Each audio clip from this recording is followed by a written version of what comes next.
Hai, kita lanjut.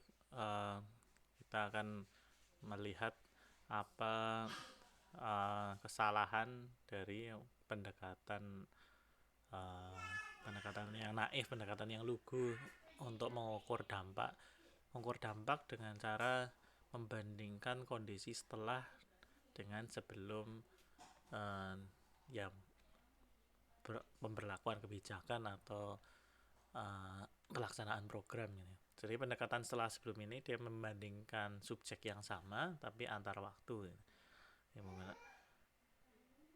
Yang digunakan biasanya adalah data apa baik time series atau kalau banyak subjek sekaligus ya berarti dia menggunakan data panel atau mungkin tidak panel individual tapi kalau kemudian di per kelompok gitu ya bisa juga kemudian ada yang dinamakan dengan uh, pseudo panel.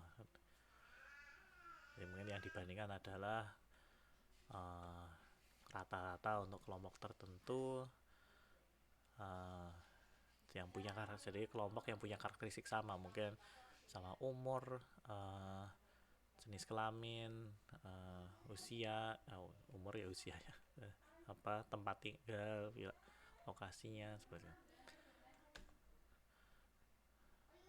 Keunggulan dari metode ini membandingkan setelah dan sebelum adalah tidak ada bias dari perbedaan karakteristik. Jadi kalau kita ingat kembali perbandingan antara kelompok yang penerima dan bukan penerima itu kan kemudian bias yang muncul kesalahan pengukuran dampak itu terjadi karena adanya perbedaan karakteristik antara kelompok penerima dengan bukan penerima.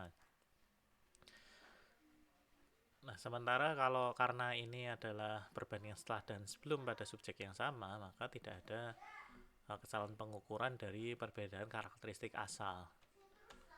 Tapi persoalannya adalah bahwa subjek itu bisa jadi juga uh, tetap akan memang mengalami perubahan outcome walaupun tidak ada uh, perlakuan, walaupun mereka tidak mendapatkan program atau walaupun tidak ada pemberlakuan kebijakan itu. Nah, ini yang dinamakan dengan tren. Nah, tren itu pada dasarnya sebenarnya hanya merangkum perubahan faktor antar waktu.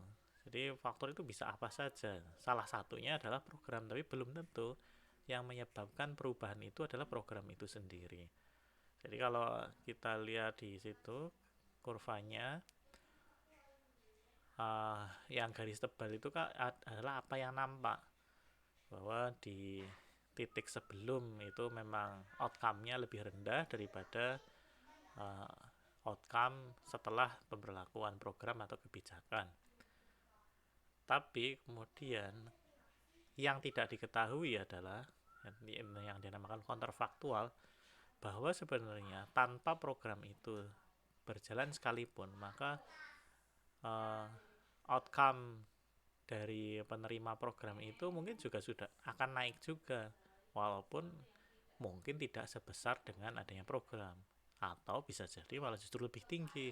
Kalau seandainya tanpa program bisa jadi outcome-nya lebih tinggi tapi mungkin program itu bisa jadi justru malah uh, malah kemudian menurunkan performa yang menurunkan outcome-nya. Ini skenario nya bisa bisa banyak ya.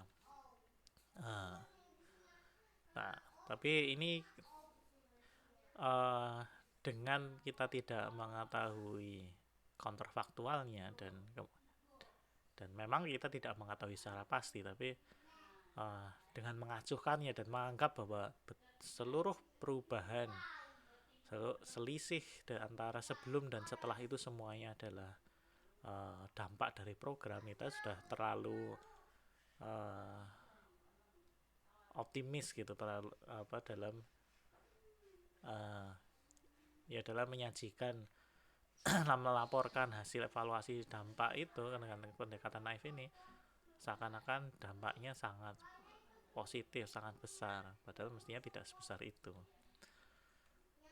Nah ini yang kemudian sebenarnya kita berusaha hindari gitu ya.